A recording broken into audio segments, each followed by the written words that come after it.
Você acreditaria se alguém dissesse que existe um livro capaz de invocar o diabo e que ele está guardado em uma prateleira esquecida, esperando que alguém o leia em voz alta? Na cidade de Vigia, no interior do Pará, esse livro não é apenas uma lenda. Ele tem nome, cheiro e uma vontade própria. E o que você está prestes a ouvir aconteceu de verdade, ou pelo menos é o que a única testemunha conseguiu contar antes de desaparecer. Na pequena e abafada cidade de Vigia, no coração do Pará, cercada por mangues e ruínas coloniais, havia um convento abandonado. Os moradores o chamavam de o Silêncio de Deus. Os mais antigos diziam que ali, há décadas, monges tentaram esconder um mal que nunca deveria ter sido tocado. Hugo, um estudante de teologia de 23 anos, chegou à cidade em busca de arquivos antigos para seu trabalho de pesquisa sobre a presença da igreja no norte do Brasil. Sempre curioso e um pouco cético,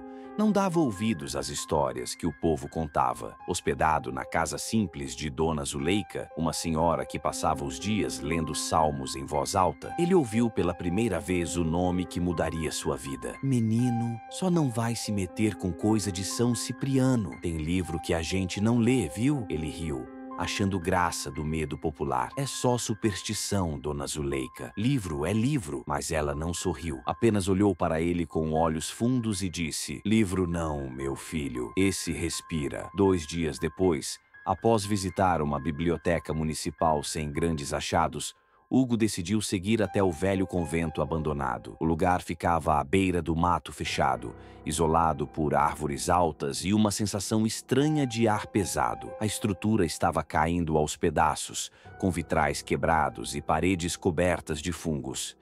Mas o que chamou sua atenção foi a velha sala de orações, onde encontrou um altar coberto por uma grossa camada de poeira. Atrás dele, uma passagem estreita escondia uma pequena biblioteca particular. E foi ali que ele o viu. Um livro negro, com capa de couro, sem título visível, mas com um pentagrama marcado a fogo na capa. Ao tocá-lo, Hugo sentiu um calafrio percorrer sua espinha. Abriu a primeira página e viu algo escrito em latim antigo: Liber Sancti Cipriani Caput Nigrum. Ele reconheceu o nome. Era o lendário livro de São Cipriano, capa preta, um grimório maldito, conhecido por conter feitiços proibidos, orações demoníacas e pactos descritos em detalhes contra o bom senso e contra os avisos de Dona Zuleika. Hugo levou o livro consigo. Achava que era uma relíquia, um tesouro histórico. Naquela noite, curioso, começou a ler uma das orações em voz alta, tentando traduzir o trecho sobre manifestação do espírito guardião. Do lado de fora,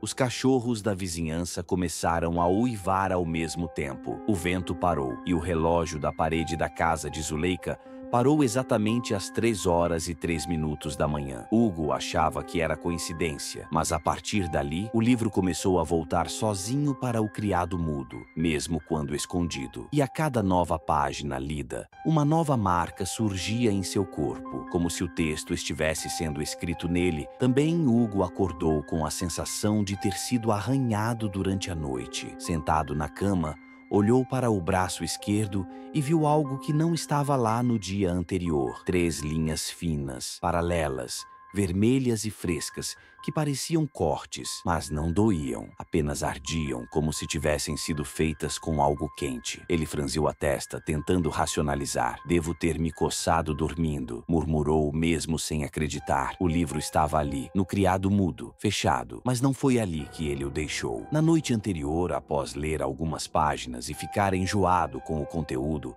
que envolvia sacrifícios de animais e orações que exigiam sangue, Hugo o guardou dentro da mochila e trancou o zíper. Olhou para a mochila, intacta, fechada. Olhou de novo para o livro. A capa negra parecia respirar. O couro parecia mais macio, úmido, quase orgânico. Ele passou o dia tentando esquecer. Saiu para caminhar, foi ao centro da cidade. Pesquisou outros arquivos na paróquia local, mas nada parecia tirá-lo do estado de inquietação. Na volta, Dona Zuleika o esperava na porta, com um terço enrolado na mão e uma expressão tensa. Menino, você mexeu com aquele livro, não foi? Que livro? Tentou disfarçar. A casa tá fria. Os santos viraram para a parede. E eu tive um sonho ruim, com um homem sem rosto na sua cama. Hugo não respondeu. Tentou rir, mas não conseguiu. Naquela noite, ele decidiu deixar o livro fora do quarto. Colocou-o no banheiro, trancado dentro do armário debaixo da pia. Às 3h03, acordou de novo. O livro estava sobre seu peito, aberto, com uma página nova. No topo da folha, em letras carmesim, lia-se: Marca Uno, aceitação. E abaixo, uma imagem, a figura de um homem com uma cicatriz idêntica à que ele agora tinha no braço. A partir daquela noite,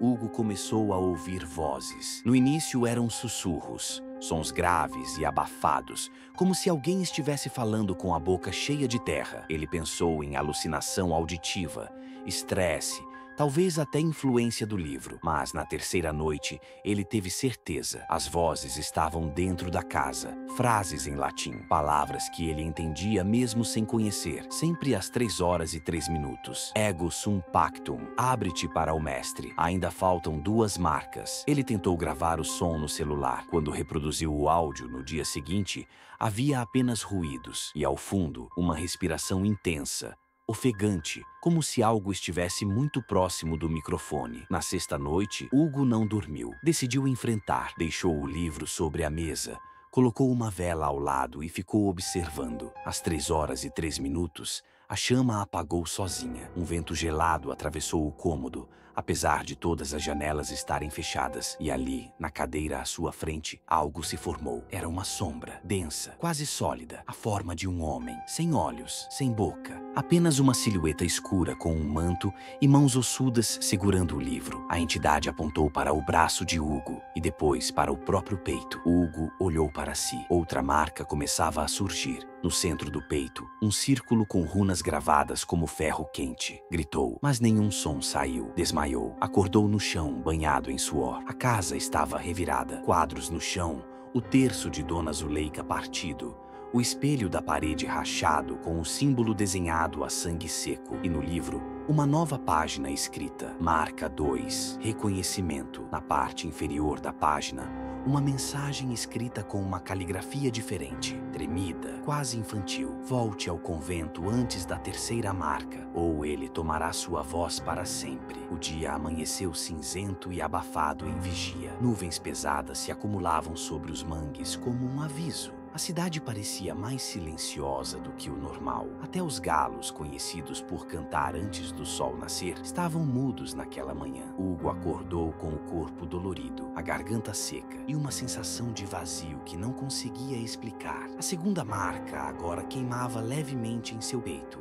como se estivesse viva. Na mesa, o livro jazia fechado, mas vibrando levemente sob a superfície da madeira, como se estivesse roncando, satisfeito. Ele sabia o que precisava fazer. A mensagem era clara. Volte ao convento antes da terceira marca. Dona Zuleika tentava impedir sua saída. Não vai, menino. Eu sonhei com você morto. Sonhei com o sino tocando sozinho naquela igreja podre. Hugo apenas a abraçou e saiu. Levava o livro envolto em um pano de couro e uma lanterna. O relógio marcava 16h32. Ele queria ir e voltar antes de anoitecer, mas sabia que não teria essa sorte. A vegetação parecia mais densa. O caminho até o convento, que ele lembrava bem, agora estava coberto por folhas secas e cipós, como se ninguém tivesse passado por ali em décadas. Quando chegou à entrada principal, o portão de ferro estava escancarado, gemendo com o vento, como um aviso tardio. Lá dentro tudo estava como antes, mas diferente. O cheiro de mofo tinha sido substituído por algo pior: carne queimada e vela derretida. No altar, velas negras estavam acesas, mesmo sem ninguém por perto. No fundo da capela, Hugo viu novamente a passagem secreta. Desceu. A biblioteca subterrânea agora estava ainda mais escura. As estantes cobertas por teias de aranha pareciam maiores. No centro da sala, um círculo ritual estava desenhado no chão, com cinzas humanas e ossos de animais. E ao lado do círculo, um espelho. Mas não era um espelho comum. A moldura era feita de madeira retorcida, com símbolos encravados em latim. Quando Hugo se aproximou, percebeu que o reflexo não era o seu. O espelho mostrava uma versão dele mesmo, mais magro, pálido, com os olhos negros e vazios. E essa versão sorria para ele, como se soubesse o que viria a seguir. Foi Foi então que o reflexo falou, mesmo com os lábios imóveis. Marca 3. Entrega. Hugo deu um passo para trás, assustado, e quando olhou para seu próprio braço, a terceira marca estava surgindo. Um triângulo invertido, com uma serpente no centro. Ele gritou, dessa vez em voz alta, mas o som reverberou de forma estranha nas paredes, como se tivesse chamado algo que estava escondido nas sombras. A sala tremeu. A porta atrás dele se fechou sozinha, e do espelho, uma mão saiu.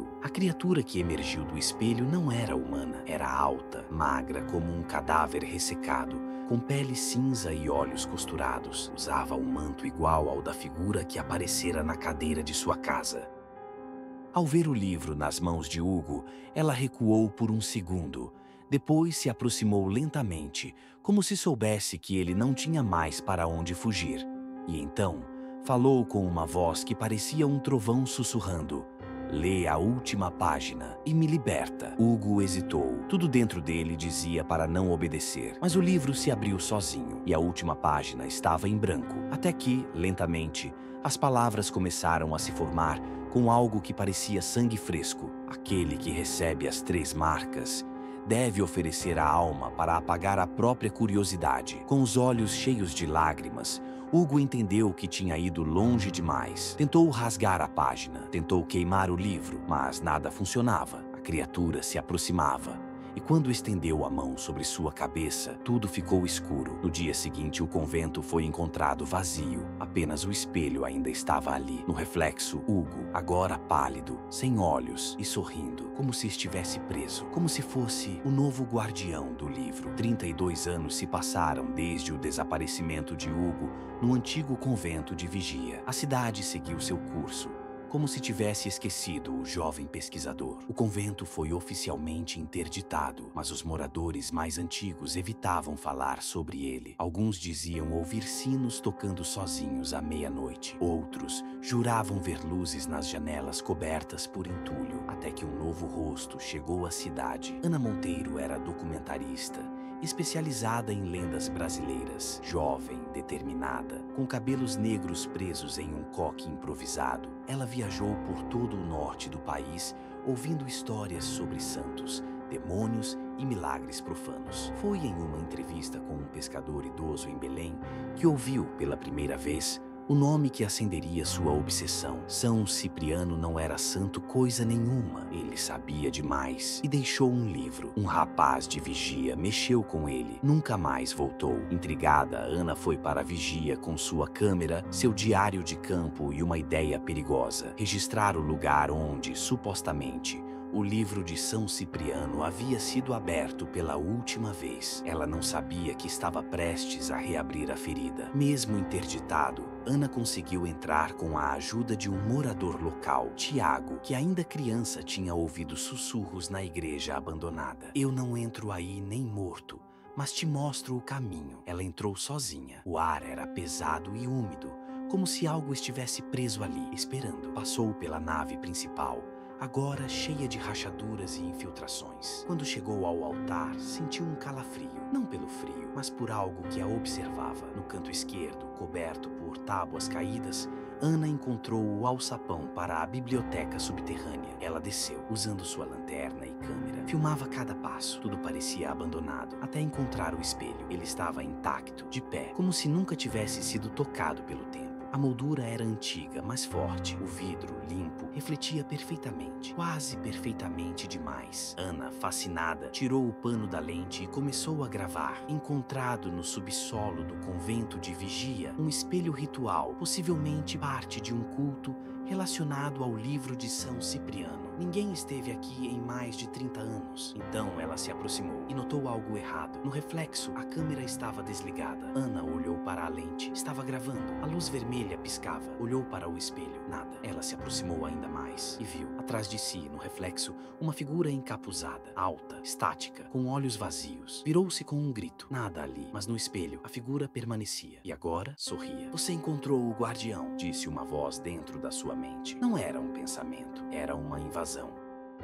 Ana tentou correr, mas as pernas pareciam presas ao chão. O espelho tremia, como se sua superfície líquida estivesse prestes a engoli-la. E então, o som do vidro se partindo. O espelho rachou em três. No centro, uma imagem, o rosto de Hugo, irreconhecível, deformado, com os olhos vazios e a pele pálida. Ele estava ali, preso. Ajude-me, murmurou a imagem. Ana caiu de joelhos, sentindo uma dor aguda no ombro. Quando puxou a manga, uma marca, a primeira, a mesma de Hugo. O livro estava de volta ao mundo real, não porque ela o tivesse encontrado, mas porque ele a escolheu. Ana saiu do convento cambaleando, mas levando consigo um fragmento do espelho, que não refletia mais nada. Ao tocar o vidro, sentia a vibração de algo vivo. Enquanto a cidade dormia, uma nova história estava prestes a ser escrita. E dessa vez, o livro de São Cipriano teria mais do que um leitor. Teria uma autora. Ana passou a noite em claro no pequeno hotel onde estava hospedada, em frente à Praça da Matriz. O fragmento do espelho descansava sobre a escrivaninha. O objeto parecia inerte, mas, vez ou outra, ela jurava ouvir um zumbido, como se o vidro respirasse. As imagens daquela noite se repetiam em sua mente. A figura encapuzada, o rosto deformado de Hugo e a marca. Uma queimadura em forma de cruz invertida com 3 traços ao redor. Nenhum símbolo comum, nenhuma explicação lógica. Mas Ana não estava em busca de lógica. Estava em busca da verdade. No dia seguinte voltou ao convento. Não por coragem, mas porque precisava encontrar mais pistas. Era como se algo dentro dela estivesse conduzindo cada passo. Na mesma biblioteca onde encontrara o espelho, agora devastado, encontrou um compartimento escondido sob uma das prateleiras. Com esforço, puxou uma caixa de madeira selada com cera preta. Dentro estava o que restava do diário de Hugo. As páginas estavam amareladas, mas legíveis. Nelas, o relato do jovem pesquisador revelava mais do que simples curiosidade acadêmica. Ele havia descoberto um ritual de selamento, um antigo método para isolar a influência do livro, envolvendo espelhos ritualísticos, sangue do portador e o guardião da palavra, uma entidade vinculada ao próprio São Cipriano. O ritual falhou, dizia uma das últimas entradas. Tentei interromper, mas fui marcado. O livro me vê. Ele quer um novo corpo. Ana fechou o diário com as mãos trêmulas. Ela agora era o novo corpo. Com a ajuda das anotações de Hugo, Ana tentou recriar o ritual, não para libertar o que havia sido selado, mas para fechar a conexão que havia começado a corroer sua mente. Segundo as instruções, precisava de um espelho consagrado. Ela tinha o fragmento, sangue do portador da marca, ela mesma. Uma vela preta feita com sebo humano. Ela teve que improvisar com uma versão moderna, usando ingredientes ritualísticos similares comprados com um antigo rezador na zona rural, e silêncio absoluto. O ritual exigia que fosse feito durante a lua minguante. Exatamente naquela noite, Ana desenhou o círculo com sal e carvão. No centro, colocou o fragmento do espelho, deixou a vela acesa e pingou uma gota de seu sangue sobre o vidro. Que os olhos do abismo se fechem, que a palavra seja silenciada, que o portador se liberte. Mas antes que pudesse concluir a última frase, a vela apagou com um estalo. O vidro explodiu em 1000 cacos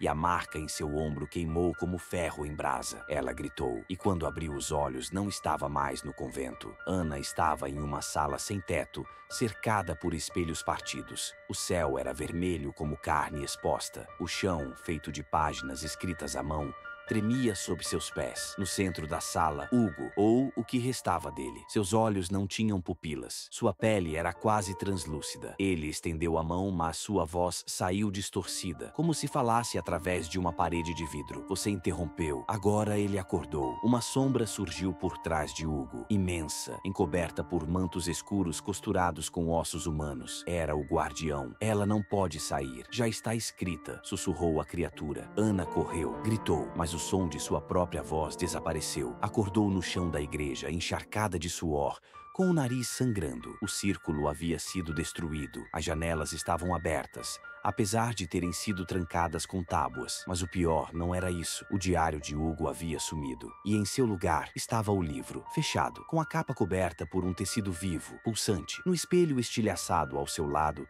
seu reflexo a encarava, mas não piscava. Ana entendeu. Enfim, o ritual fora incompleto não porque ela o executou errado, mas porque ele nunca fora feito para ser concluído por humanos. Ela agora era parte do ciclo, e o livro ainda não havia começado a escrever sua história.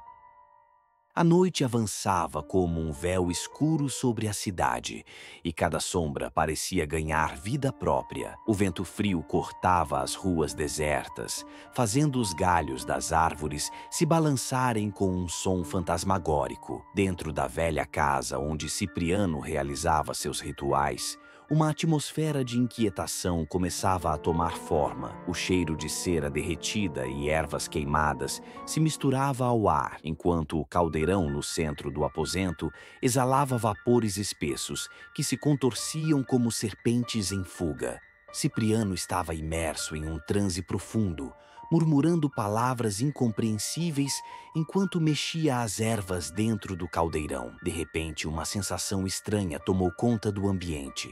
O ar ficou mais denso, como se algo invisível estivesse pressionando contra as paredes. As velas tremeluziam e as sombras dançavam de maneira irregular. Foi quando ele ouviu pela primeira vez Cipriano. A voz parecia vir de todos os cantos, sussurrando seu nome, quase como se estivesse ecoando de dentro da própria mente. Ele parou por um momento, os olhos fixos no caldeirão, mas não olhou para trás. Ele sabia o que isso significava. Venha até nós. As palavras se arrastavam, pesadas e saturadas de uma malícia incomum. Cipriano respirou fundo e se concentrou. Essas eram as vozes do breu, os espíritos que vagavam nas sombras, os que se alimentavam da dor e do medo. Eles eram antigos, mais velhos do que qualquer ser humano, e nunca falavam sem motivo. A cada invocação, a cada ritual, sua presença ficava mais forte, mais inquietante. Ele não podia recuar agora. Já estava muito longe para isso. Cipriano sabia que os espíritos não eram o pior que ele enfrentaria. O verdadeiro perigo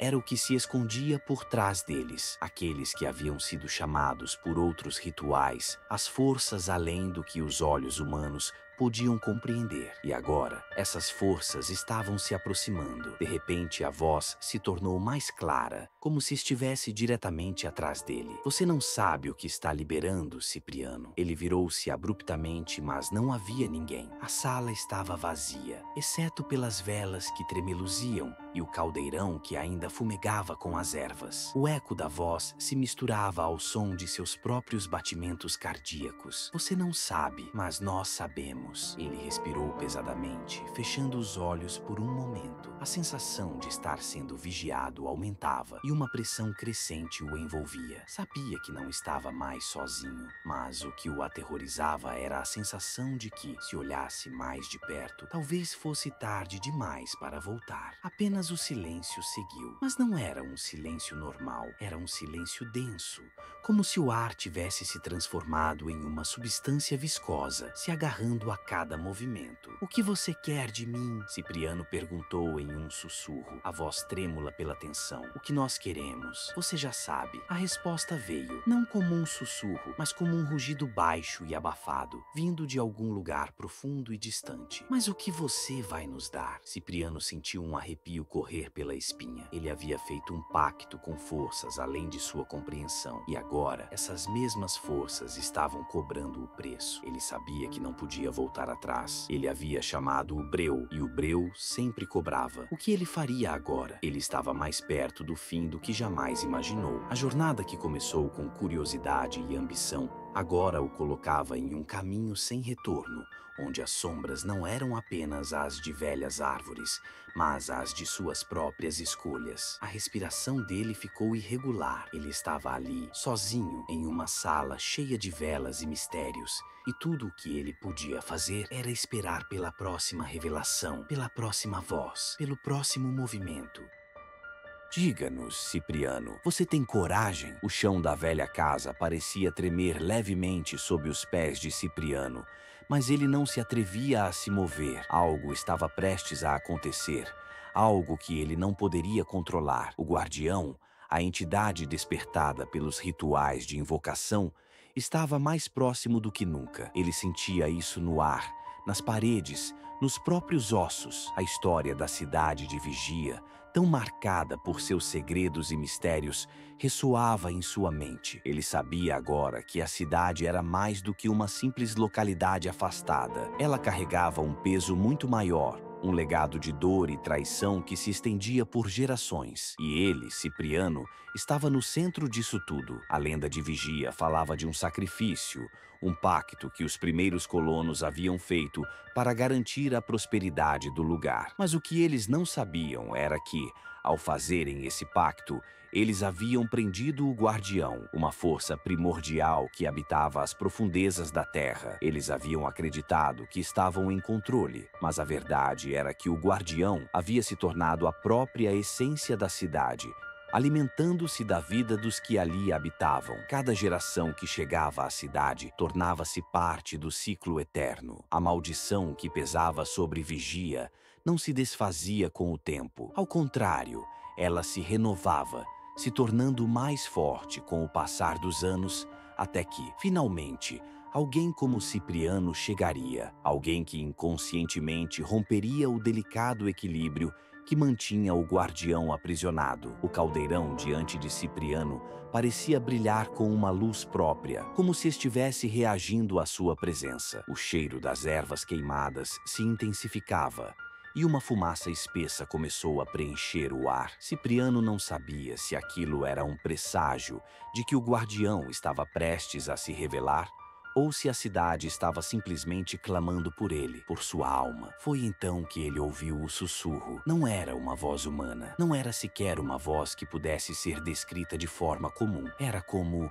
um murmúrio vindo de todas as direções, de dentro de sua própria mente, mas também do fundo do chão, das pedras que compunham as fundações da casa. Você não sabe o que liberou Cipriano. A voz ecoou em sua mente. A cidade não perdoa. Ele tentou resistir à pressão crescente, mas seus pés pareciam estar se fincando ao chão. Era como se a própria cidade estivesse se agarrando a ele, puxando-o para o centro de um abismo de escuridão. Ele sabia que não podia mais negar a verdade. A cidade de Vigia não era apenas um lugar. Ela era uma força viva, alimentada pelo mal que seus fundadores haviam despertado. Cada geração havia servido como combustível para manter o guardião aprisionado.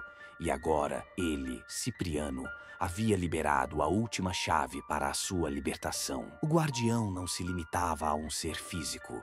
Ele era a escuridão que pairava sobre a cidade, a maldição que consumia as almas de todos que ali habitavam. E agora, Cipriano estava preso em sua teia, não podendo escapar do que ele mesmo havia invocado. Você não pode fugir, Cipriano. A voz, agora mais forte, parecia envolver o ambiente ao seu redor. Vigia já tomou o que é seu. O ar ficou gelado, e uma pressão invisível parecia se formar em torno de Cipriano, como se algo estivesse se aproximando. O chão continuava a tremer levemente, e a fumaça do caldeirão agora se espalhava pela sala, tornando a visão turva. Cipriano sentiu a presença de algo grande, algo que não deveria existir no mundo dos vivos. De repente, a escuridão no canto da sala se aprofundou, e uma figura começou a se formar lentamente, emergindo das sombras. Não era humana, não era sequer algo que pudesse ser compreendido pelas leis da natureza. A figura parecia flutuar,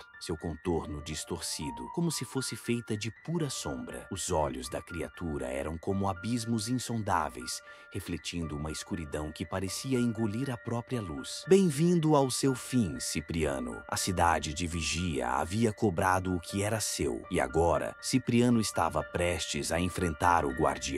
A criatura que havia sido aprisionada há séculos e que finalmente havia sido libertada. A escuridão que cercava Cipriano parecia mais densa a cada respiração. O guardião, agora completamente manifestado, flutuava diante dele, uma entidade de pura sombra, seus olhos profundos como abismos. Ele sentia o peso do tempo em seus ombros, o peso de um legado que se estendia por gerações e que agora chegava ao seu clímax. A cidade de Vigia não era mais um lugar qualquer, ela era a própria prisão do Guardião, e Cipriano, o último de sua linhagem, estava prestes a ser o ponto final dessa história sombria. Ele sabia em seu íntimo que não era o primeiro a enfrentar o Guardião, não era o primeiro da sua linhagem a ser escolhido para carregar o peso do livro de São Cipriano, o livro que, de alguma forma, se tornava um fardo fatal para quem dele se aproximasse. Mas Cipriano também sabia que, ao contrário dos outros guardiões, ele tinha algo diferente, algo que o tornava único. Ele estava mais consciente de sua missão e das forças que o rodeavam. Os últimos guardiões haviam falhado. Muitos haviam caído na mesma armadilha. O poder, a vaidade e a sedução do livro os havia consumido, e eles sucumbiram à força implacável do Guardião. Mas Cipriano não era como eles. Ele havia passado por dor, perda e sacrifício, e agora tinha a clareza necessária para confrontar a verdade. O Guardião sorriu, um sorriso de pura malícia. Você está aqui, Cipriano, o último da linhagem. Você se tornou o escolhido, o sacrifício final. Cipriano levantou a cabeça, o olhar firme. Eu não sou seu sacrifício. Sua voz estava carregada de uma força que ele não sabia que possuía. Eu vou acabar com isso. Vou libertar a cidade de sua prisão eterna. O Guardião riu, o som reverberando pelas paredes da casa, como se o próprio lugar estivesse se contorcendo de dor. Libertar? Você não entende, Cipriano. A cidade, o livro, todos vocês fazem parte de um ciclo eterno. Não há libertação. Vigia é minha criação, e você é apenas uma peça nesse jogo imortal. As palavras ecoaram na mente de Cipriano, mas ele não se deixou abalar. Ele olhou para o livro de São Cipriano, suas páginas abertas como se aguardassem o próximo movimento. Era ali que tudo se resolveria. Era no livro que estava a chave para quebrar o ciclo. Cipriano, com um gesto rápido, fechou o livro e o ergueu diante de si. Você está errado. O ciclo pode ser quebrado. Eu sou o último guardião e vou pôr fim a tudo isso. A energia do livro se intensificou, como se tivesse despertado com sua determinação. O guardião tentou se mover, suas sombras se estendendo em tentativas de aprisionar Cipriano, mas ele estava pronto. Ele não apenas carregava o fardo da linhagem, ele também carregava a consciência do erro cometido pelos ancestrais. A chave para acabar com a maldição de Vigia estava ali, na sua coragem. Vigia é minha prisão, Cipriano. O guardião rosnou. Você não pode me deter. Eu sou imortal. Cipriano deu um passo à frente, mais confiante do que nunca. Mas você é prisioneiro de um ciclo, e eu sou a última chave para a sua destruição. Com um grito de desespero, o guardião se lançou contra Cipriano, suas sombras envolvendo o corpo do jovem, tentando esmagá-lo, devorá-lo. Mas Cipriano, com uma força que ele nunca imaginou possuir, ergueu o livro acima de sua cabeça e começou a recitar as palavras que haviam sido passadas de geração em geração, palavras que nunca deveriam ser ditas em voz alta, as palavras da libertação. As sombras começaram a se agitar e o guardião, em sua fúria, tentou resistir, mas não havia mais poder sobre Cipriano. Ele sentiu o peso da linhagem, a força ancestral do livro, sendo usada finalmente para quebrar o ciclo que havia aprisionado tantas almas. O guardião urrava em agonia, enquanto as sombras que o formavam começavam a se dissipar, desmoronando ao redor de Cipriano. Ele não estava mais aprisionado por seus próprios erros. Ele estava destruindo a própria essência que havia mantido Vigia aprisionada por séculos. Finalmente, com um último grito, o guardião desapareceu, deixando apenas a escuridão que lentamente se dissipava. O silêncio tomou conta da casa e da cidade. A maldição de Vigia havia chegado ao fim. Cipriano, exausto, caiu de joelhos, mas sabia que a batalha estava vencida. A cidade, agora livre, começava a se desintegrar, a maldição quebrada. Tudo que restava era um vazio que nunca mais seria preenchido. Ele olhou para o livro, que agora estava fechado em suas mãos. A linhagem dos guardiões estava quebrada. O ciclo havia terminado, mas, ao olhar para as ruínas de Vigia, Cipriano não pôde deixar de se perguntar: o que seria agora de todos os que um dia viveram ali? E qual seria o seu destino? Agora que ele havia cumprido seu papel, ele não sabia, mas a certeza era clara. Ele não carregaria mais o peso do livro, e a cidade de Vigia, por fim, poderia descansar em paz.